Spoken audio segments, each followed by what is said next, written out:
დღეს არის შაბათი. 16 მაისი საეკლესიო კალენდრით დღეს არის 3 მაისი. ეს არის მეხუთე შაბათი აღდგომის შემდეგ და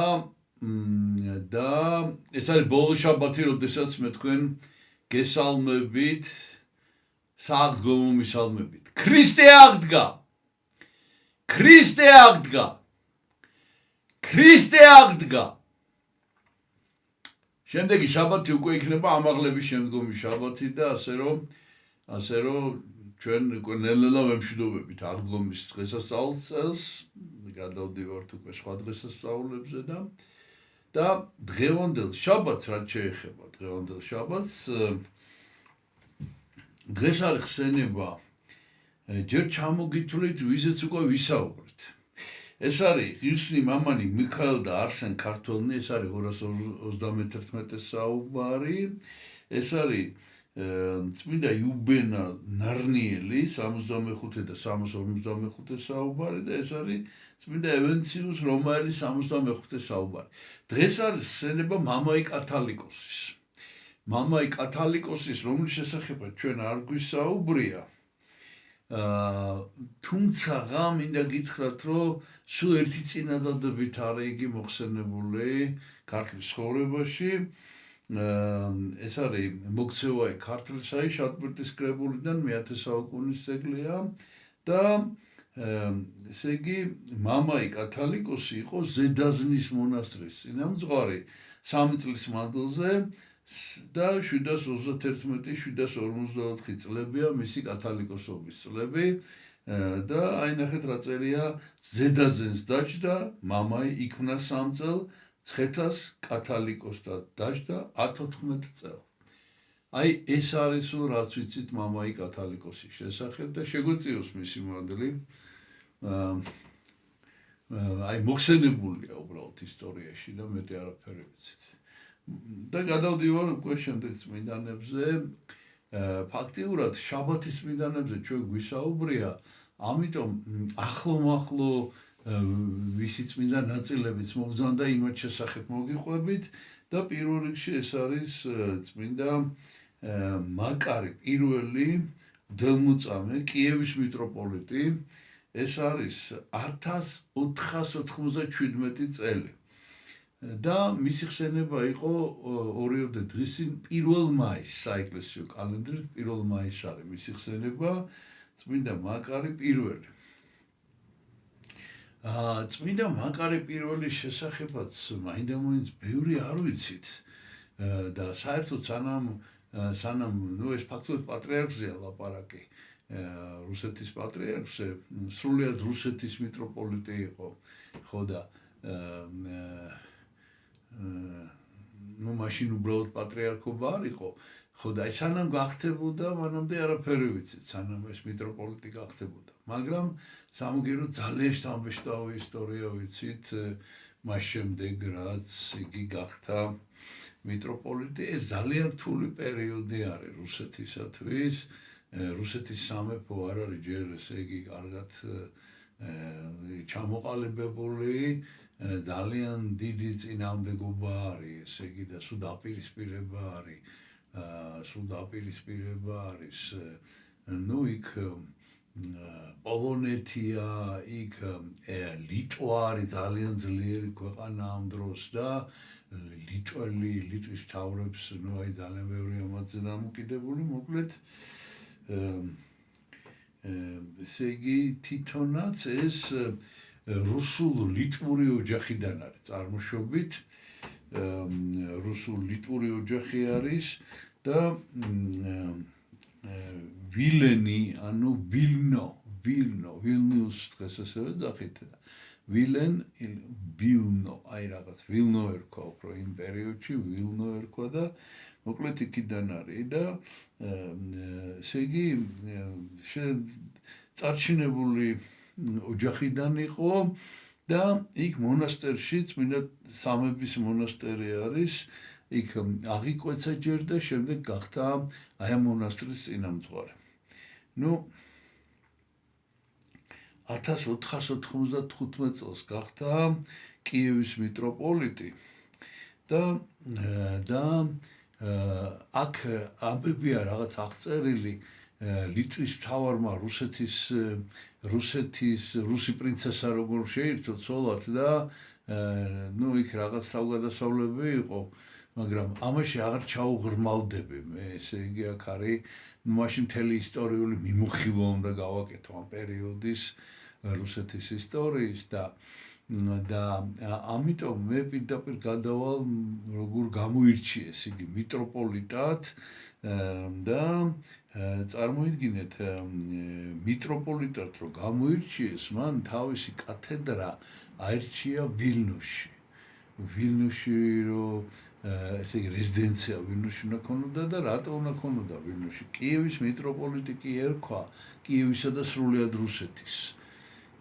და სრულიად რუსეთის მაგრამ კიევი ამ დროს იყო აოხრებული საერთოდ ესე იგი ძალიან მძიმე იყო ეს პერიოდი თათრების შემოსევა იყო ხშირად და იყო ეს მომთაბარე რაღაცა ესეთი რაზმების სულ დათარეშობდნენ და არბევდნენ იქაურობას და მიუხედავად რა თქმა უნდა ვილნიუსში უსაფრთხოდ იყო ეს მაგრამ მან ესე იგი აი ესეთი საოცარი ამბავია მოინდომა კიევში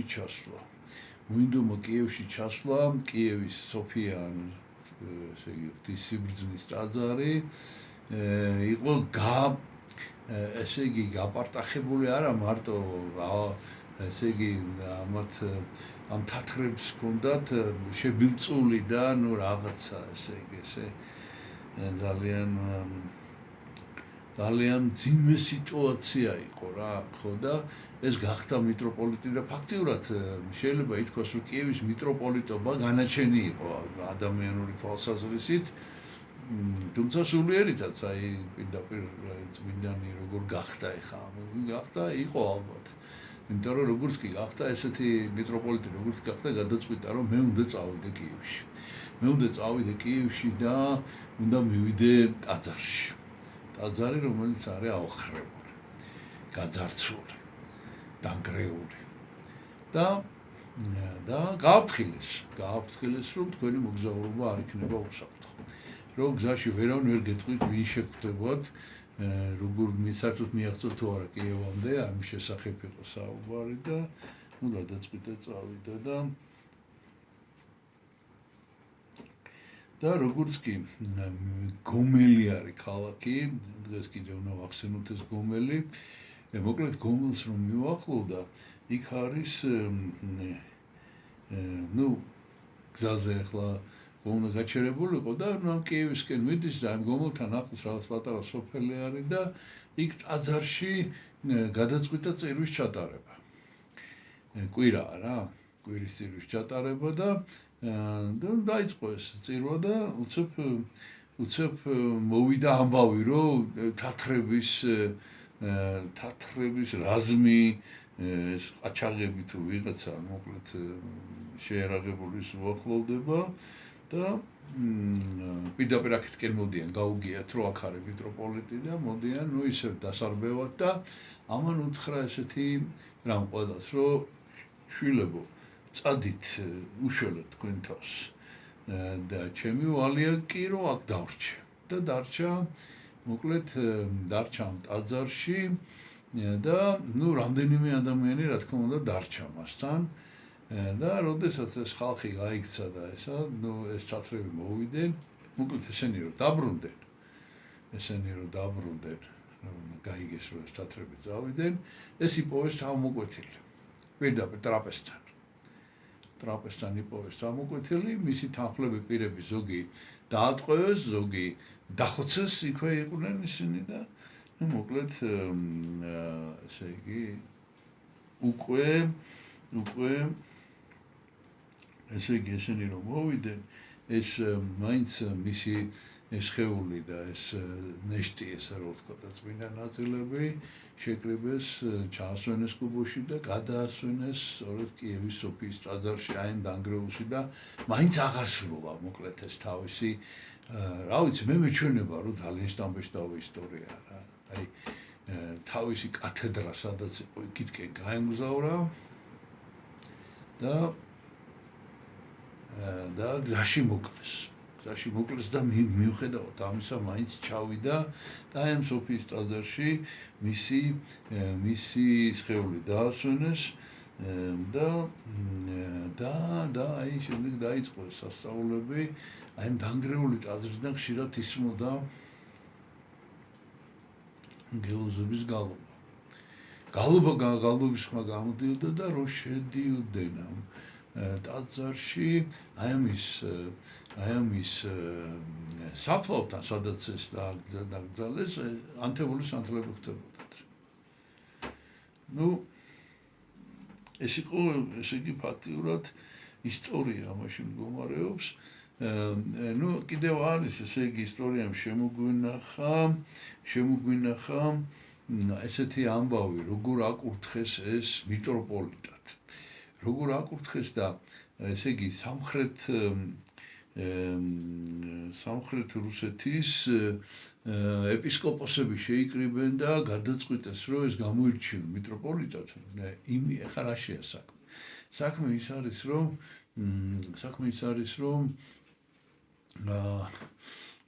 კონსტანტინოპოლის ეკლესიას ეკონდებარება, მაშინ რუსეთის ეკლესია, კონსტანტინოპოლის დაარსებული საყდარია ესა და გადაწყვეტილებას კონსტანტინოპოლის პატრიარქი იღებს, მაშინ არის ნიფონტი პატრიარქი და უნდა შეუთანხმონ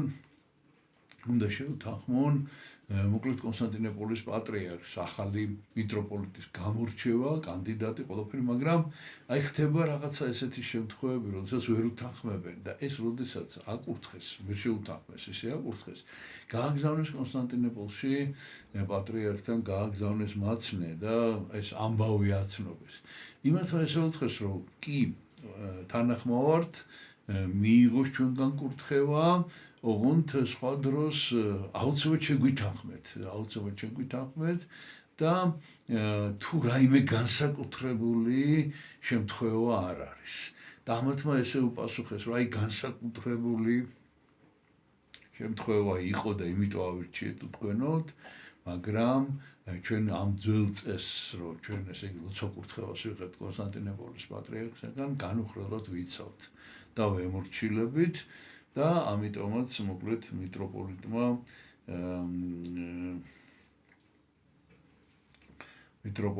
აკურთხა მისა ეს თავისი ლოცვა კურთხევა და ეს 1 მაისი, როდესაც იგი ესე მხეცურად მოკლეს, იყო მეექვსე კვირა, ანუ ფაქტობრივად ჩვენ ახლა მეხუთე კვირაში ვართ ამ დგომის შემდეგ, აი შემდეგ კვირაში რო იყოს მეექვსე კვირაში და ესე ორშაბათი იყო, მეექვსე კვირის ორშაბათი. მეექვსე კვირის ორშაბათი იყო და ეს პერეკოპის თათრები იყვნენ ესენი და მოკლედ ესეთი ამბავი, რაც მოგიყევით და ეს ტაძარიც ამათი აოხრებული იყო.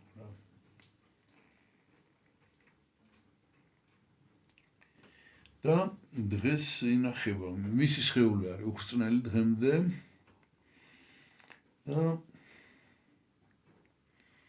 და ყოველ 1 მაისს გამოაბრძანებენ ხოლმე მის სხეულს ტაძრის გარშემო შემოატარებენ. აი ეს არის ძირითადად ორი გამოსახულება გვაქვს. აი ეს არის მე-19 საუკუნის გამოსახულება მისი, აი ესეთია, გავადიდოთ კიდე ამეტი არ დიდდება ეს. და აი ეს არის უფრო გვიანდელი, ეს უფრო თანამედროვე გამოსახულება, კი გავს ძველს, მაგრამ ესე კარგად არის შესრულებული და მოკლედ ეს არის, რაც მაკარის შესახებ უნდა მეთქვა კიევის მიტროპოლიტის შესახებ. მე გადავდივარ შემდეგ წმინდანზე, ეს არის წმინდა, ეს უკვე მე-4 საუკუნეში ვართ ახლა, ეს არის წმინდა ბარბაროს მხედარი. ბარბაროსის სახელია ამ შემთხვევაში. ბარბაროს მხედარი, ეს არის ბერძნულად და ლათინურად პირველ წყარო, ესე იგი მის შესახებ, მისი ცხოვრება არის აღწერილი. პეტრე ნატალიბუსი, ეს რომელმაც თარგმნა ლათინურად 1370 წელს. უფრო გვიანდელი, უფრო ადრინდელი ბერძნული პირველ წყარო არსებობს. ესე იგი, რამდენიმე ადამიანის ხსენება, რამდენიმე წმინდანის, ეს არის ბარბაროსი, ბაქოსი, კალიმახოსი და დიონისიოსი. ფრაკია, ანუ თრაკიაში ხდება ესა და ეს არის პერიოდი იულიანე განდგომილის. იულიანე განდგომილის 362 წელს აღესრულენ ესენი მოწამეობრივად და ეს ბაქოსი თუ ბაქოსი ქართულად ესეა. ბაქოსი იყო მხედართმთავარი, ანუ ესე იგი რაღაც ქვედანაყოფის უფროსი იყო და ეს იყო მხედარი. ეს ბარბაროსი და არ ვიცი ბარბაროსი მშობლებმა დაარქვეს თუ მერე შეარქვეს, იმიტომ რომ ძალიან ღონიერი იყო ფიზიკურად, ძალიან ღონიერი იყო და ესე იგი ესეთი რამ მოხდა.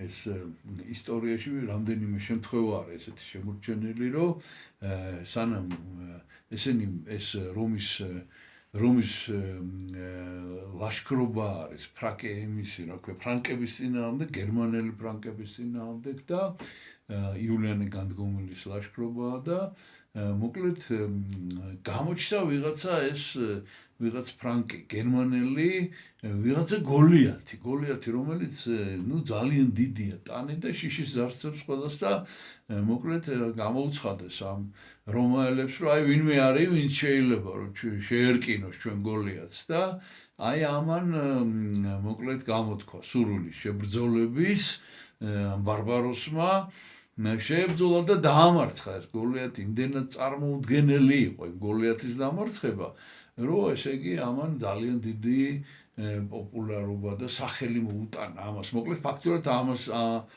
ეს გამარჯვება ამას მიეთვალა ამ ბარბაროსს.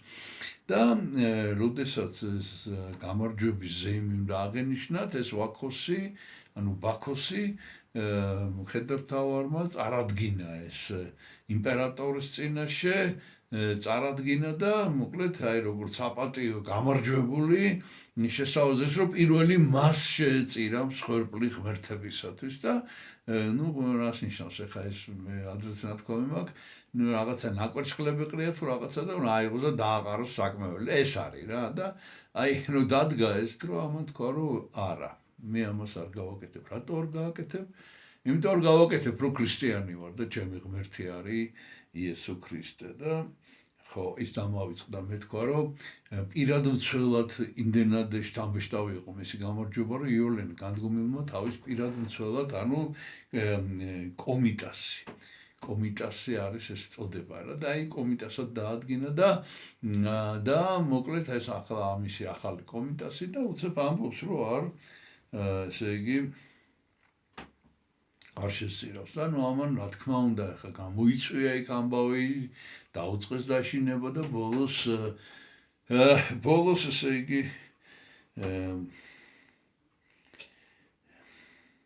მიაბეს ხეზე მიაბეს და ხორცის ჩამოთვლა დაუწყეს გალესილი ხმლით.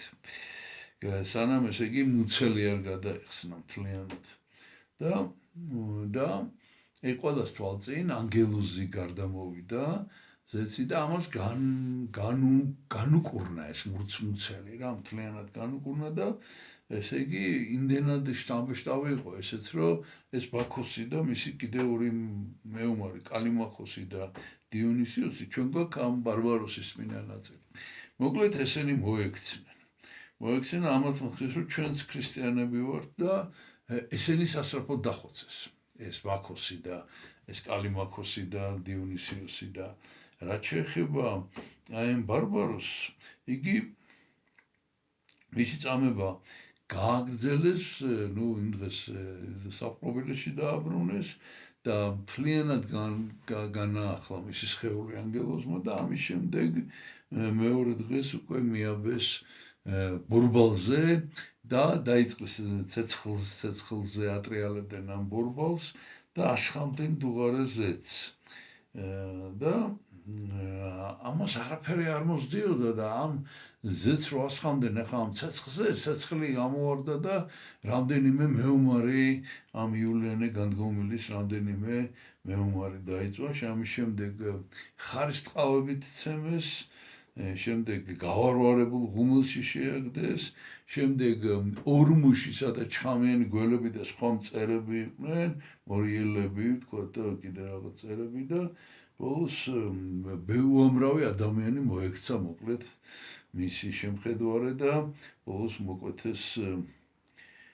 მოკვეთეს თავი და დაკრძალეს მეთონა ესეც ქალაქი არის მაკედონიაში ეს არის თრაკია ну გამოსახულება არა გვაქვს იცით რა ხდება სხვათა შორის ბარბაროს მოწამე ბარბაროსი არსებობს კიდე და აი აქ არის გაურკვევლობა რაღაც ის ფრესკები კი არის სადაც ძველ გამოსახულებები აი მოწამის მაგრამ ეს სხვა ბარბაროსია მოკლედ ეს არის ბარბაროს მხედარი ჩვენ გვაქვს აი ბარბაროს მხედარის წინა ნაწილი აი ესეთი აი გაჩვენებთ აი ესეთია აი ჩანს შეგვიძლია წმინდა მადლიდან ეს როგორც მისი ხსენება არის 6 მაისს ეს არის რამდენიმე დღის შემდეგ და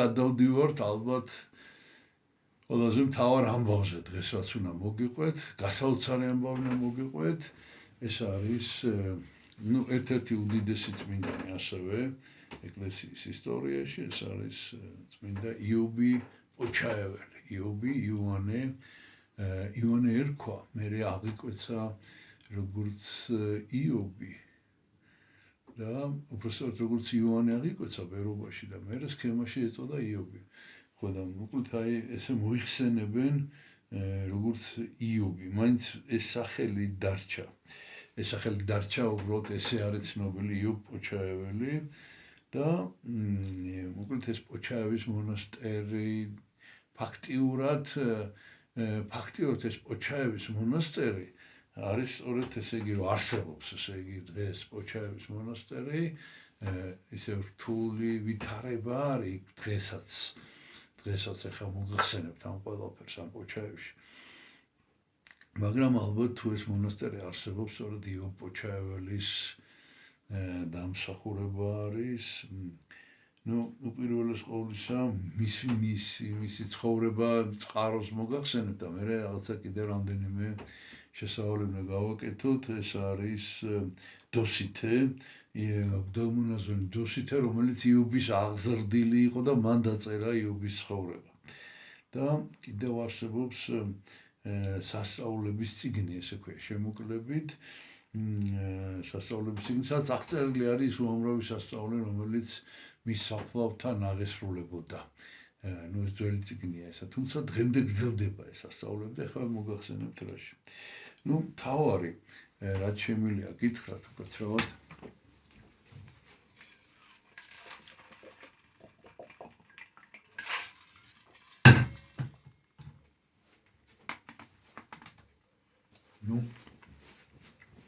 პირველის ყოვლისა შეგახსენებთ, რომ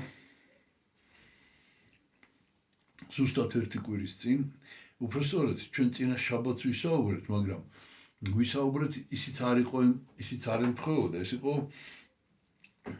12 მაისი. 12 მაისი, ანუ უпростоრად ესე ჯობია, რომ თქვა, 26 აპრილი იყო, დღეს ხო არის, ესე იგი, უпростоრად ეხლა არის მე გიყვებით 6 მაისის შესახებ, დღეს 3 მაისია, მაგრამ საკლისო ყალეთ, მაგრამ მე 6 მაისის შესახებ გიყვებით და ეს არის ამის ერთი კვირით ადრე ეს არის 26 აპრილი.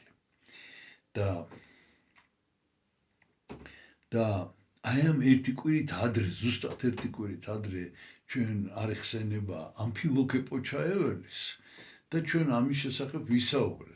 წინა ამფილოქის შესახებ წინა საუბარია, წინა შაბათის საუბარია და მიუხედავად იმისა, რომ ეს ამფილოქე მე-20 საუკუნის მოღვაწე იყო, უდიდესი მოღვაწე იყო ესეც და თქვენ მოისმინეთ მისი ცხოვრება. ესე იგი, ეს ორი არის, ეს ორი პოჩაეველი არის ძალიან ცნობილი, ერთად დაასაფლავეს ამფილოქეს სწორედ იობის გვერდით. ახლა იობის შესახებ უნდა მოგიყვეთ. იობ თავარი მაინც პოჩაევის მონასტერთან არის დაკავშირებული წმინდა იობ პოჩაეველის, მისი წინამძღვარი იყო მონასტრის და აი კიდევ ერთი რა. ესე იგი, იობ პოჩაეველის ალბათ განაპირობა მისი ასეთი პიროვნების სიდიდე, იცით რა, დიდხანს იცოცხლა ძალიან.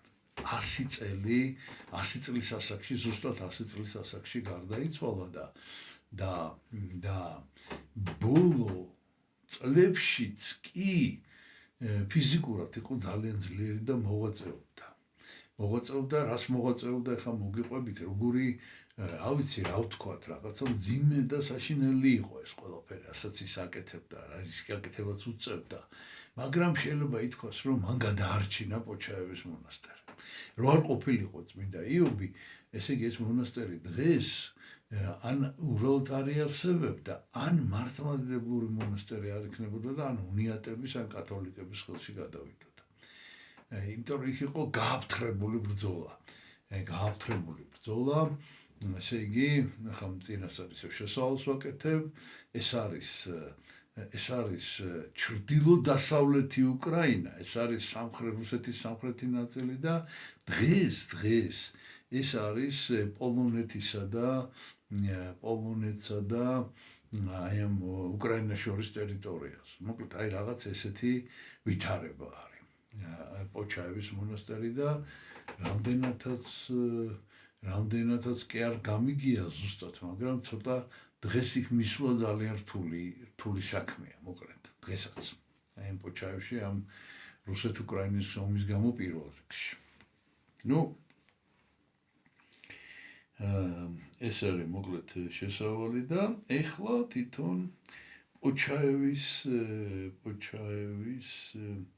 ხო, კიდევ ერთი რამ უნდა გითხრა, ვოლინი ქვია იმ ქვეყანას, თუ იმ მხარეს, სადაც ეს ამბები ხდება,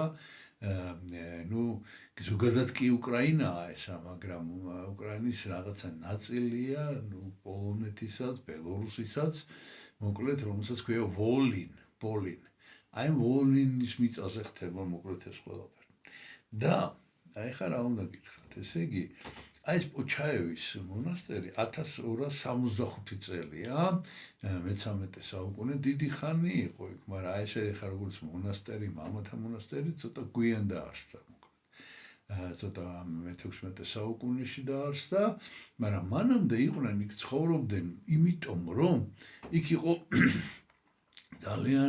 ძალიან ესე იგი რაღაც განსაკუთრებული ამბავი მოხდა აი მე-13 საუკუნეში პოჩაევის მთა ესე არსებობს და პოჩაევისთვის წვერზე მოკლედ ეს წყებსების მონათხრობია რომ წყებსები ცხვრებს აძოვებდნენ იქ ხვარს აძოვებდნენ გარშემო და ესეთი რამ მოხდა უცებ ესე იგი აი სრული სიჩუმე ჩამოყვეთ და ხა ბუნებაში სულ არის რაღაცა ხმები ხო იქ ცხრის ხმა არის იქ რაღაცა სცენარები ქარი შრიალი რაღაც მოდი გაჩერდა ყველაფერი და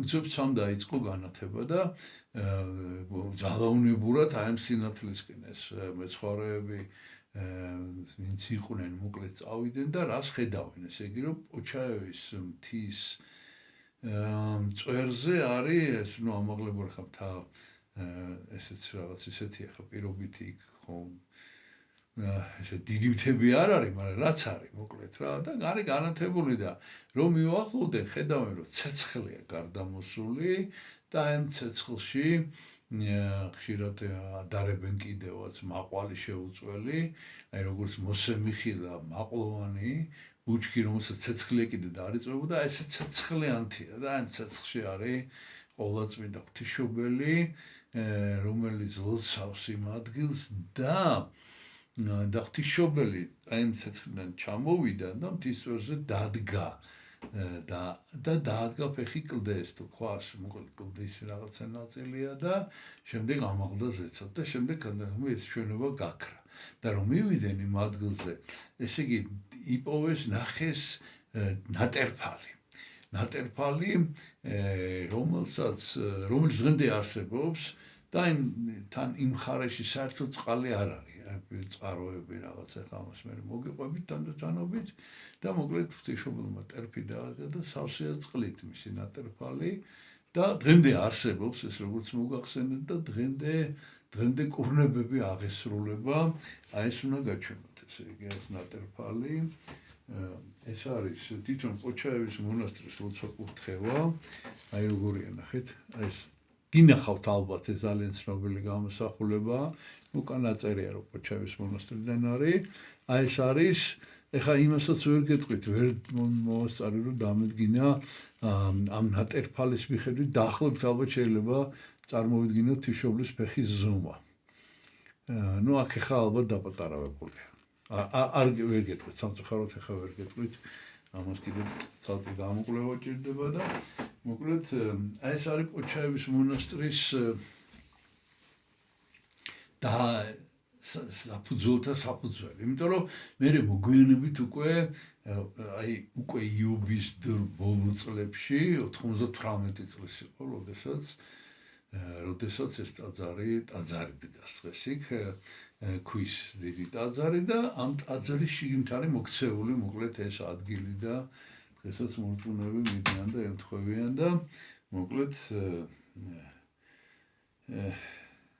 ეხლა ვიწყებ უშუალოდ იობის შესახებ საუბარი. ჟელეზო. ნუ ჟელეზო რკინას ნიშნავს. ჟელეზო არის გვარი ამ ოჯახის და თვითონ იობ პოჩაეველის მამას ივანე ერქვა, შვილსაც ივანე დაარქვა, ივანე ჟელეზო, დედას ერქვა აღათია.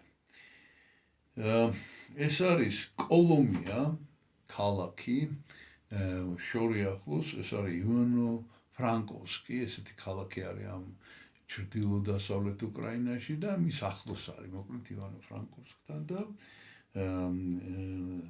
ეს არის როგორც მოგახსენეთ ჩრდილო-დასავლეთ უკრაინა. 1561 წელს დაიბადა. 1561 წელს დაიბადა და არა, უკაცრავად. 1551 წელს დაიბადა, 1551 წელს და 1561 წელს 10 წლის ასაკში, ნუ ისეთი ბავშვი იყო რაღაცნაირი გამორჩეული, რომ 10 წლის ასაკში უგორნიკი არის სოფელი ესეთი თან ფერისვალების მონასტერი და აი ამ უგორნიკის ფერისვალების მონასტერში წავიდა და გადავიდა საცხოვრებლად და რითი გამოირჩეოდა, იცით, ნუ დიდი სიყვარულით პატარა ბავშვი, ნუ 10 წლის ბავშვი მოვიდა მონასტერში, დიდი სიყვარულით მიიღეს იგი და მონასტრის წინამძღვარმა დაუდგინა უშუალოდ ზედამხედველი მასწავლებელი, მზრუნველი, რომელიც აუხსნიდა რა არის მონასტრის მორჩილება, რას ნიშნავს და ძირითადად ესე იგი დაავალეს მსახურებაში, ნუ წერა-კითხვა რო შეესწავლა, ფსალმუნების კითხვა, ნუ რაღაც ნედავითნეობა, ნათეობა, მოკლედ აი რაღაც ასეთი დავალება მისცეს. და ეს ამას აკეთებდა დიდი გულმოდგინებით და ამას გარდა ამისა. ესე იგი, როგორც კი თავისუფალ დროს მონახავდა მონასტრის საძმო, რომელიც სხვადასხვანაირი ადამიანებისგან შედგებოდა, ზოგი უბრალოდ მორჩილი იყო, ზოგი ბერი იყო, ხო? ყველას აი სულ დაკვირდებოდა, ვის რაში ჭირდებოდა დახმარება და ეს პატარა ბავშვი არაფერი არ ეზარებოდა და სულ ესე იგი ცდილობდა, რომ მომსახურებოდა აი ამ მონასტრის ძმებს, რის გამოც რა თქმა უნდა ყველას ძალიან შეუყვარდა ეს პატარა ბავშვი, ეს ივანე. და წარმოიდგინეთ ახლა რას გეუბნებით რა. 1 წლის მერე 11 წლის ასაკში ბერად აღკვეცეს. იმდენად ეს ყველაფერი მისთვის იყო გათავისებული. და 11 წლის ასაკში აღიკვეცა ბერად და მხოლოდ 30 წლის ასაკში მთელი ეს ცხოვრება მონასტერში გაატარა, მოღვაწეობდა და 30 წლის ასაკში აკურთხეს ჯერ იროდიაკვნად და შემდეგ მღვდელმონაზვნად. და როგორც კი ეს მღვდელმონაზონი გახდა, მანამდე უბრალოდ ნებადართული არ იყო, თორე მისი სახელი უკვე ძალიან განთქმული ჰქონდა სახელი, როგორც სულიერ ადამიანს და უკვე როგორც მიეცა ეს უფლება, უამრავმა ადამიანმა იწყო მასთან მოსვლა. ლოცვა კურთხევისთვის აღსარების სათქმელად და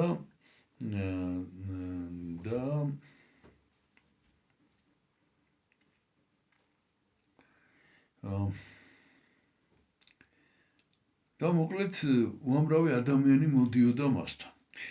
ეხლა შემდეგი ესე იგი სულისათვის სასარგებლო რჩევების მოკლედ საკითხავად მოდიოდა ამ უგორნიკის მონასტერში. ესე იგი ეხლა შემდეგი ფურცელი, ესე რომ ვთქვათ, მის ცხოვრებაში შემდეგი ახალი ეტაპი იყო ის, რომ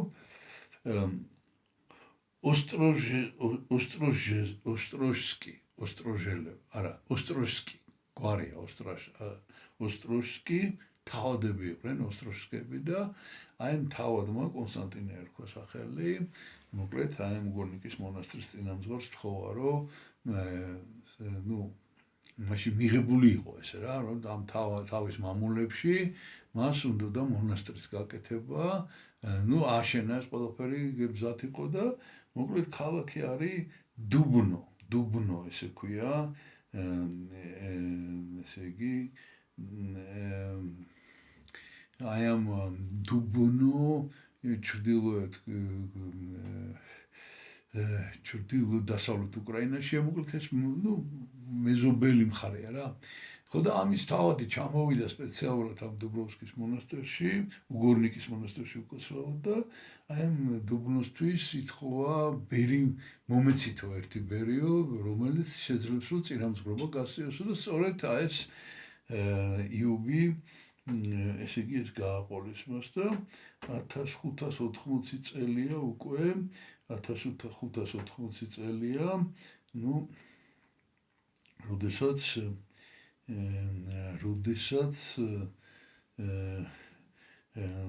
ეს გადავიდა იქამ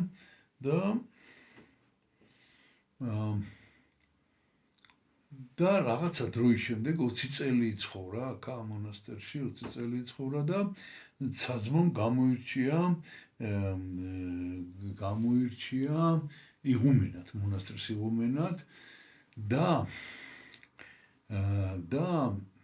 ეს მონასტერი ახლა რა არის აქ კიდე ძალიან მნიშვნელოვანი, რომ ეს მონასტერი იქცა ცენტრად კათოლიკებსა და მართლმადიდებლებს შორის დიალოგები იმართებოდა, კამათი იმართებოდა და ძირითადად ამას ხელმძღვანელობდა სწორედ იუბი და მოკლედ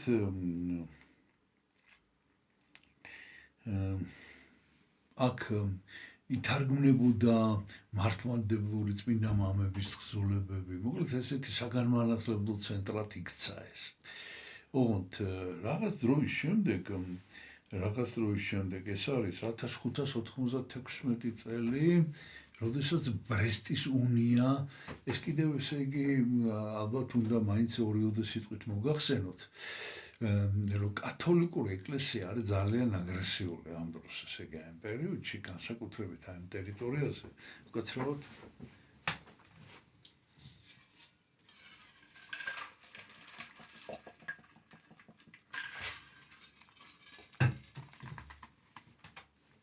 და ყველანაირად კათოლიკური ეკლესია ყველანაირად ცდილობს, რომ მოსახლეობა ზოგჯერ ძალით, ზოგჯერ მოტყუებით თუ რაღაცით გააკათოლიკოს, რომ თავის ეკლესიის წიაღში მიიღოს და აი ესეთი რაღაცა მოიფიქრეს, ესე იგი, რაც იმ დროისათვის ძალიან უჩვეულო იყო, საერთოდ კათოლიკური ეკლესია, კათოლიკოს ნიშნავს საყოველთაოს. და კათოლიკური ეკლესია საუკუნეების მანძილზე აი ლათინურ წესს ნერგავდა, ესე იგი, და თუ გახდებოდი კათოლიკე, ლათინურად უნდა გელოცა და ესა და ამის გამო რაღაცა შეფარხება იყო რა მოკლედ და ამათმა გადაწყვიტეს ახლა რომ რაღაც უფრო ფართოდ გაეხსნათ ეს კარი და ნება დართეს, ესე იგი ნება დართეს რომ თავის ენაზე ელოცათ. ჯერ იყო და ბერძნულ ენაზე დართეს, ესე იგი მსახურების უფლება, ოღონდ კათოლიკური წესით, კათოლიკური ეკლესიის წესით და ეგრეთ წოდებული გრეკო-კათოლიკები დღესაც არსებობენ ესენი, განსაკუთრებით ამ დასავლეთ უკრაინაში და გარდა ამისა, უნია ნიშნავს, სიტყვა უნია ნიშნავს შეთანხმებას.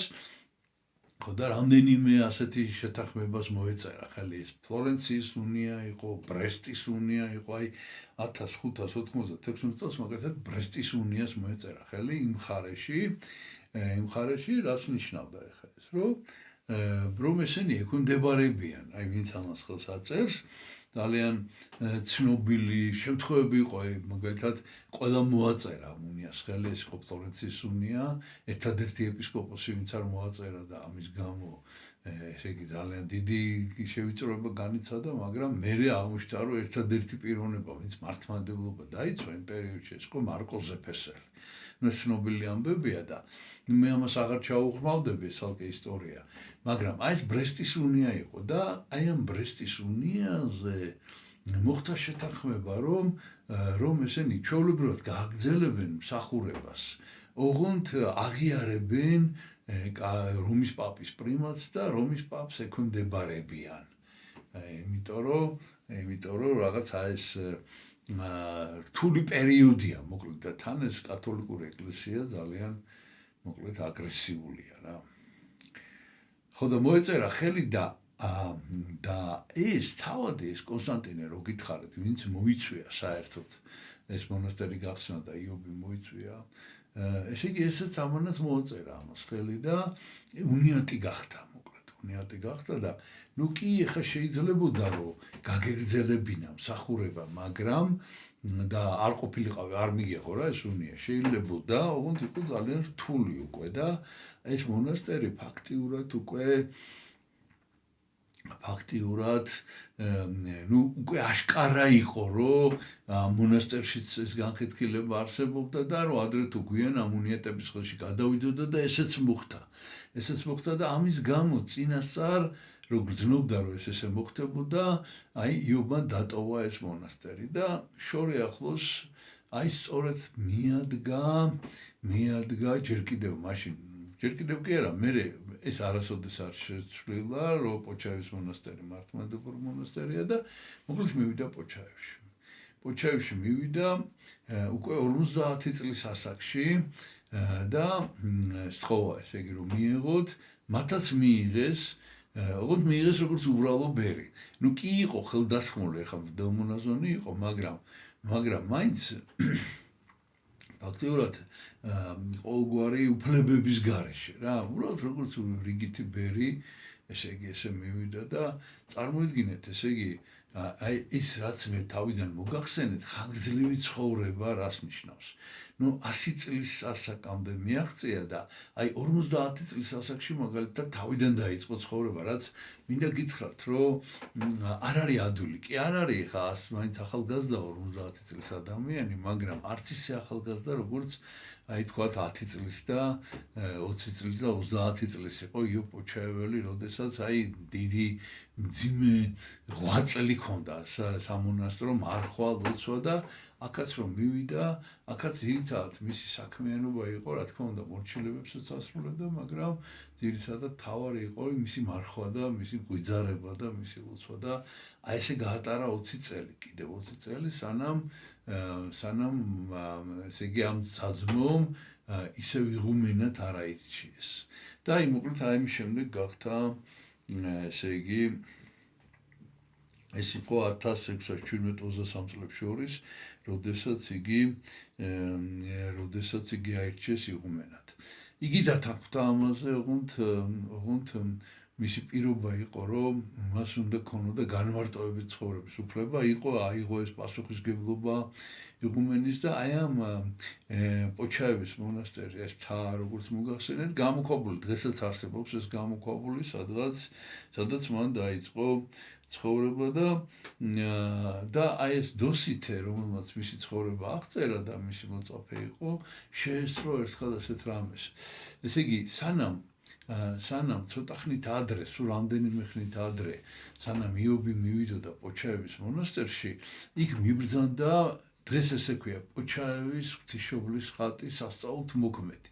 აი სასწაულთ მოქმედი ხატი მიბრძანდა და რადგან ეს მე გახდა იღუმენი, მან ეს ხატი გადააბრძანა სწორედ აი ამ გამოქვაბულში და აი ამ ხატის წინაშე ლოცულობდა და ერთხელაც ეს დოსითე შეესწრო, რომ ესე იგი 2 საათის განმავლობაში რაღაცა ღვთაებრივი სინათლე, თან იქ ხო ღვთისმშობლის გამოცხადება ამ სინათლეში და ცეცხლში იყო და მოკლედ რაღაც საოცარი სინათლე იყო და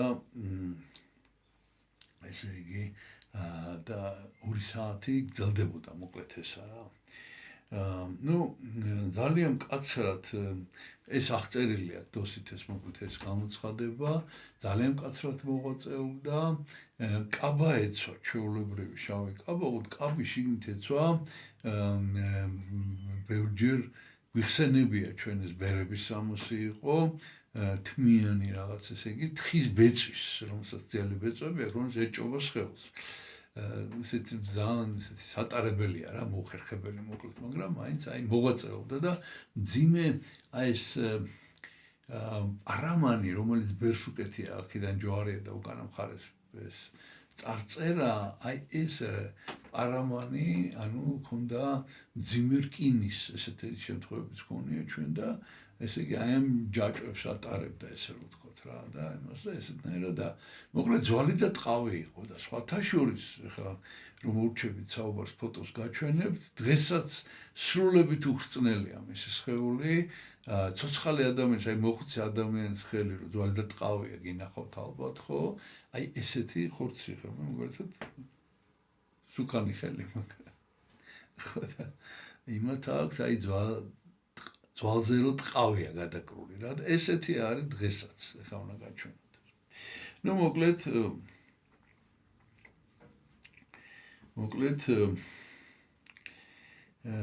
აი ესე დაიწყო ესე იგი ეს მისი მოღვაწეობა. ეხლა იწყება კიდევ ერთი ძალიან მნიშვნელოვანი ნაწილი მისი ცხოვრების ფაქტიურად აი ამის შემდეგ ეს 70 წელს დაახლოებით ხო, როდესაც იღუმენი ხდება და ნუ ხნედარი ძალიან ფიზიკურად და აი ხა რა იწყება ესე იგი. ნუ როგორც მოგახსენეთ იმ მხარეში არიან ესე იგი ეს კათოლიკური ეკლესია, იბრძვის ოღონდ არიან არა მარტო კათოლიკები და მართლმადიდებლები, არიან პროტესტანტები ასევე. უკვე ეს პერიოდია რომ ეს პროტესტანტები არსებობენ და ესე იგი და არის დაპირისპირება არა მარტო კათოლიკებსა და მართლმადიდებლებს და კათოლიკებს და პროტესტანტებს, არამედ პროტესტანტებსა და მართლმადიდებლებს შორისაც არის დაპირისპირება კაცრავად.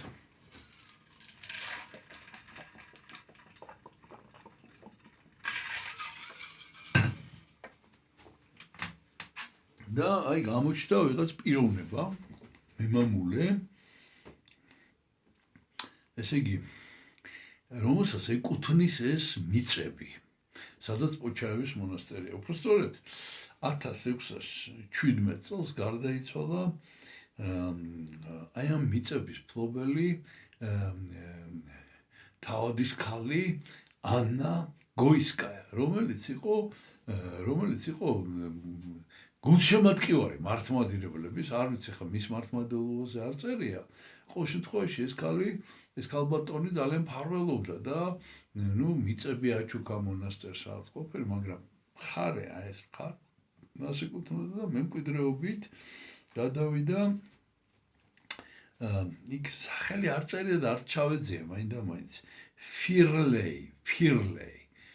ფირლეი არის ამისი მემკვიდრე, გვარია ეს ფირლეი. ხო და მოკლედ ესე იგი ამ ფირლეიმ უარი განაცხადა ამ ანა გოისკაიას ანდერძის შესრულებაზე და ფაქტიურად ჯერ თავიდან და თავიდან უარი თქვა რომ მონასტერს დაეხმაროს, იმიტომ რომ ეს თავადების ოჯახი ეხმარებოდა საერთოდ მონასტერს ეარსებათ.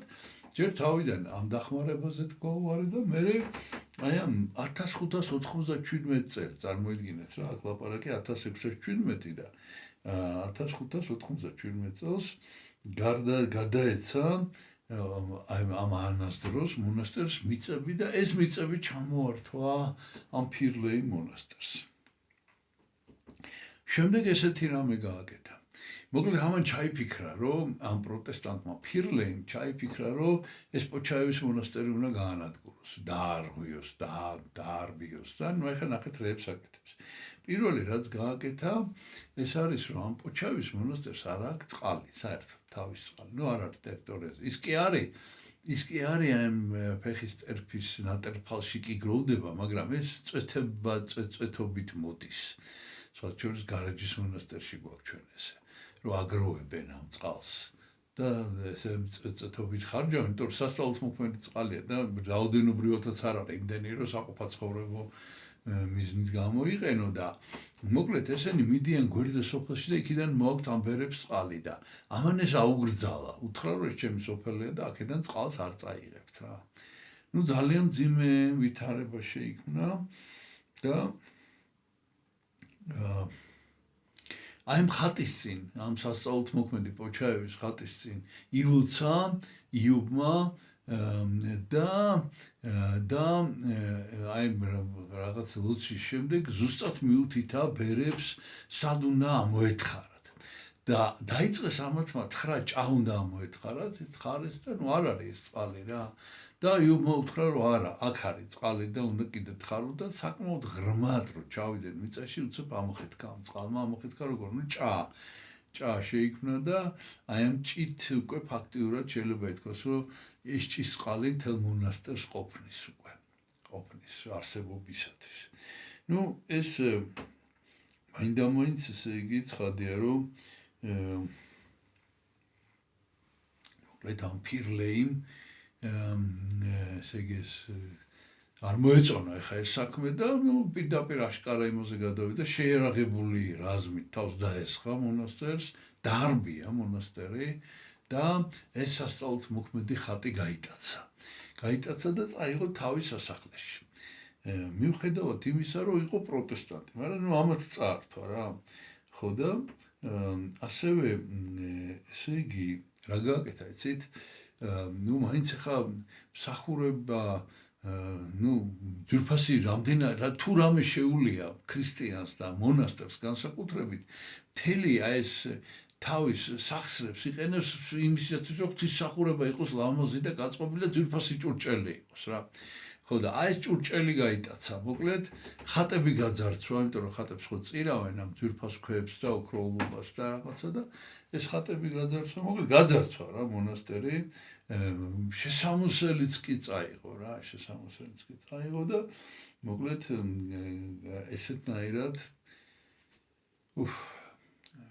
ესეთ დაპირისპირებაში შევიდა მონასტერი და არც ვერ არასვენებდა, ერთხელ კი არ დაარბია მარტო. ნუ ეხლა მე თქვენ უნდა გაჩვენოთ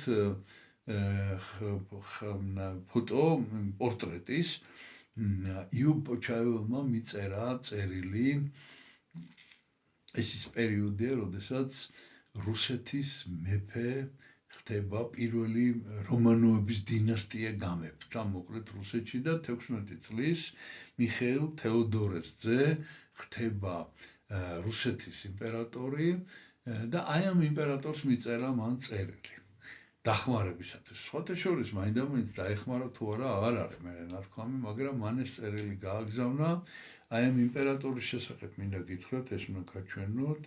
ეს არის ეს მიხეილ თეოდორეს, ეს არის რუსეთის პირველი რომანოვი იმპერატორი და ეს თეოდორე მამამისი ტყვეთ იყო ჩავარდნილი და ეს რო გამეფდა, ესე იგი ახალი გამეფებულია მოკლედ რა.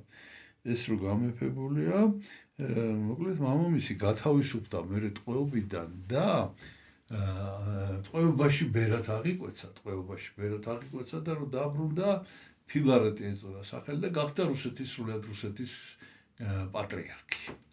და ეს მაინც ახალგაზრდა შვილი, ეს ფილარეტი, მოკლედ ესენი მამაშვილი მართავენ მოკლედ რუსეთის სამეფოს, რუსეთის იმპერიას უკვე და მოკლედ ამათ მიწერა წერილი, მაგრამ ეს იგი სულ აი ეს არის მისი შემდგომი ცხოვრება. და მოკლედ ესე იგი ასეთნაირად ცდილობს რომ ეს მონასტერი და მართლმადიდებლობაში შესაბამისად დაიცვას. 1640 წელია, როდესაც ამ ფირლეიმ დაიწყო დანგრევა მონასტრის, პირველ რიგში ზღუდე მოუშალა მონასტერს, რაღაც სვეტები იყო, რომელიც გალავანი რომელსაც ეჭირა და ეს სვეტები დაანგრია, მოკლედ ეს სვეტები დაანგრია და მოუშალა ესე იგი მონასტერს საზღვარი, ფაქტიურად ყოველგვარი დაბრკოლების გარეშე შეიძლება მონასტერში შესვლა. და დრო და დრო თავს ესხმოდა ისევ შეერაღებულ თავდასხმები ჰქონდა და ძარცვავდა. მოკლედ ამასობაში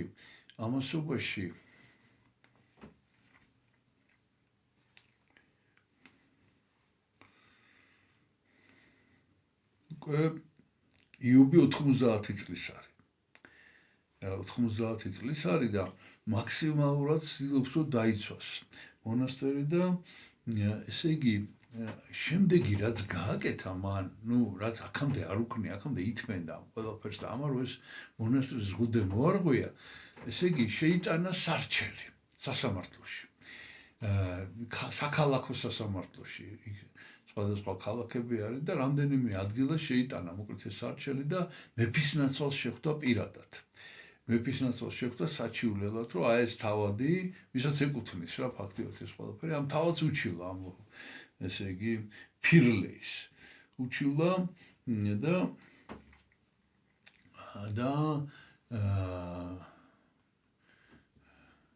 ამ ფირლეიმ რო ეს გაიგო, ეხლა მე შენ გაჩვენებ უთხრა და მიწები წაართვა მონასტერს, მოკლედ მიწები სახელმსათესი მიწები, რითიც არსებობდა რა ფაქტობრივად ესენი თვითონ თავის შრომით და შრომობდნენ ეს ბერები და ეს წაართვა მოკლედ ესე. აი სრული განუკითხაობა იყო. და რა გააკეთა იცით ამ ფირლეიმ? აი გამარჯვება იზეიმა რა, მოკლედ აი თავის შუაში ეს მონასტერი დაამარცხა და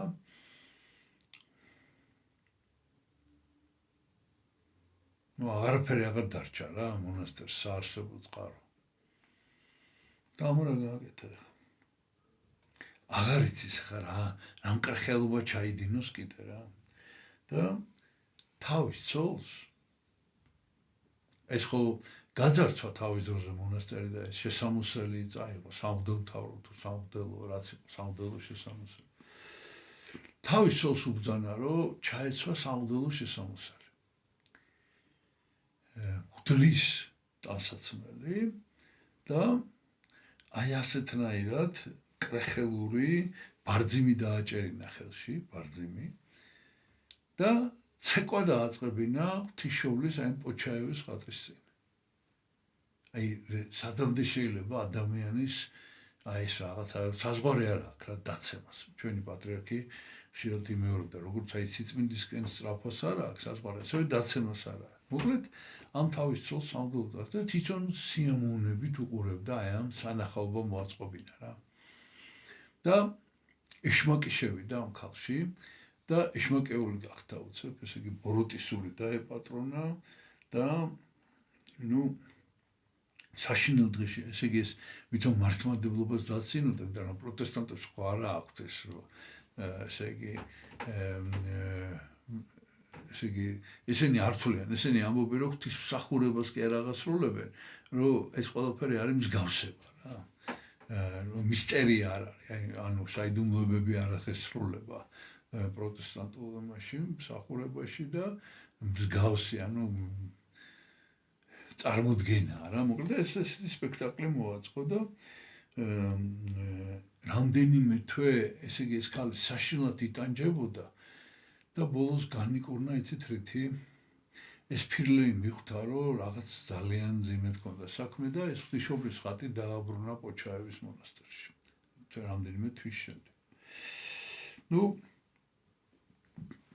ეს დავა სასამართლოში რამდენიმე წელი გაგრძელდა და ნუ როგორ იყო იცით ესე არ იყო ეხლა რომ მაინდამაინც ყოველთვის ყველა ფირლეს უჭერდა მხარს რამდენიჯერმე მოკლედ ამათმა მოიგეს ბერებმა პროცესი ბერებმა ნუ იობმა ესე იგი შესაბამისად მაგრამ ეს საერო სასამართლო ამ ფირლეს მიმართ ბოლომდე მკაცრი არ იყო ხო რაღაც საზღვრებებს აკეთებდა ეს აშინელებას მაგრამ ვერ და ესე იგი ნუ აკისრებდა რაღაც ჯარიმას რაღაცას ის არ იხდიდა ამას რაღაცა მოკლედ ესე იმიტომ რომ ესე იგი მაინც მხარს უჭერდნენ ამას როგორც პროტესტანტს იმიტომ რომ კათოლიკური ეკლესიის ზეწოლა იყო ძალიან ძლიერი და ამის გამო ხელისუფლება მაინც პროტესტანტებს იცავდა თუმცა წესით მართლმადიდებლებს უნდა დაეცვა და ამიტომ აი ამ რაღაცა ბალანსს თუ წონასწორობას იცავდნენ და ესე და საბოლოო ჯამში მაინც სასამართლომ ვერ გაამტყუნა ეს ფირლე. ნუ აი ესეთი წლების განმავლობაში ესეთ აშკარა ძალადობაზე წარმოიდგინეთ. და ბოლოს მივიდა ბოლოს შეინანა ამ ფირლემ უკვე რამდენიმე ხნის შემდეგ წლების მერე შეინანა და მივიდა მონასტერში და მოინანია. შენდობა ითხოვა და შეპირდა რომ აი ყველაფერი რაც წაგართვით რაც ამას ყოფას გადაგიხდით აგინაზღაურებთ მატერიალურად სინანულის ნიშნად და ვეღარ მოასწრო გარდაიცვალა მაგრამ კი შეინანა ამ ფირლემ 1648 წელს უკვე 90 რამდენი წლის არის ესე იგი 96 არის დაახლოებით ხო? რამდენი გამდის? 97 წლის არის. იო. დაიწყო ბოგდან ხმელნიცკის აჯანყება უკრაინის თავისუფლებისათვის. მოკლედ უკრაინა უნდა გათავისუფლდეს. ნუ ეს ცნობილი ამბებია ხა ამასაც აღარ ჩაურმოვდები, მაგრამ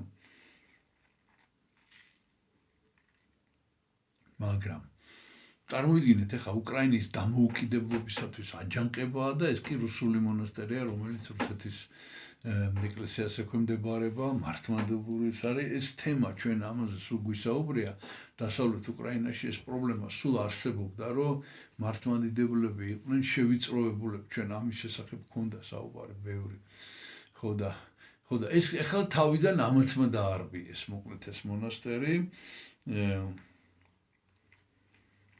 და გარდა იმისა, რომ ესე იგი ეს უნიატები, გრეკო-კათოლიკები, კათოლიკური სამყარო ერჩის მოკლედ ამ მართლმადიდებლობას, ახლა კიდე ეს ბოგდან ხმელნიცკის აჯანყება დაემატა და მოკლედ ძალიან ძიმე მდგომარეობაში აღმოჩნდა მონასტერი და 98 წლის ასაკში იობი მივიდა დელეგატები, წაიყვანა ესე იგი ბერები მონასტრიდან და პოლონეთის სარდალს, ერთ-ერთ სარდალს, ეს არის თავადი იერემია ვიშნევეცკი.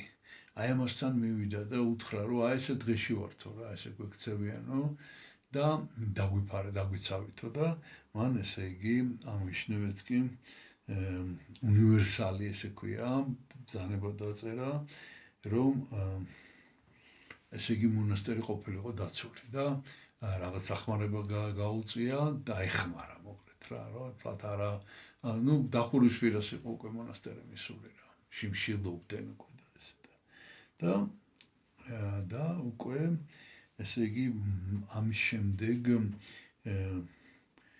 დომაშევსკის გვარი არის ესეთი თავადები იყვნენ რომლებიც იყვნენ მართლმადიდებლები და ამათმა თევდორე და ევა ესე იგი დიდი თანხა გადასცეს ეს არის 16500 პოლონური ზლოტი და ამათმა 1650 წელს უკვე 99 წლის არის იობი ააშენეს დიდი ტაძარი, ქვის ტაძარი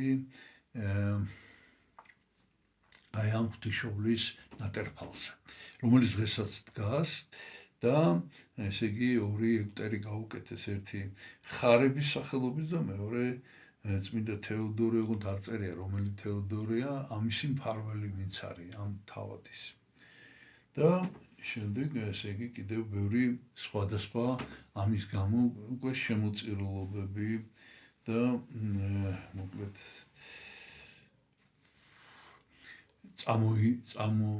წამოდგა ფეხზე მონასტერი მოკლედ რა. ფაქტიურად აი მეობის აი ესეთი თავგანწირული შრომით და ვაწყლით. ნუ უკვე 98 წლის რო იყო იობი გრძნობდა რომ უკვე დასუსტდა წარმოიდგინეთ რა. და აირჩია თავისი მემკვიდრედ გამოირჩია სამუელი, ესე იგი ბერი სამუელი, როგორც მონასტრის შემდეგი იღუმენი და 10 ბერის ხელმოწერით თუ თანხმობით მოკლედ დაადგინა სიცოცხლეშივე ესე იგი იღუმენად თვითონ გააგრძელა ისევე შრომა და აი ბოლო პერიოდი სულ რამდენიმე თვე დარჩა უკვე გარდაცვალებამდე და მონასტრის კედლების მშენებლობა დაიწყეს. ნუ 21 ოქტომბერი 1651 წლის 100 წლის არის უკვე. ქონდა გამოცხადება, რომ 7 დღის შემდეგ გარდაიცვალება იობი. და მართლაც იმ წუთშივე საძმო მოიწვია და უთხრა ესე მოკლედ აუწყა თავისი მომავალი გარდაცვალების შესახებ და აი პოჩავის თაზე თიზირას გამოყოფილში არის მისი საფლავი. და დისკონს ინახებოდა, არსებობს ეს წიგნი, ოღონდ ხელნაწერი აღარ არსებობს, მისი ხელით დაწერილი წიგნი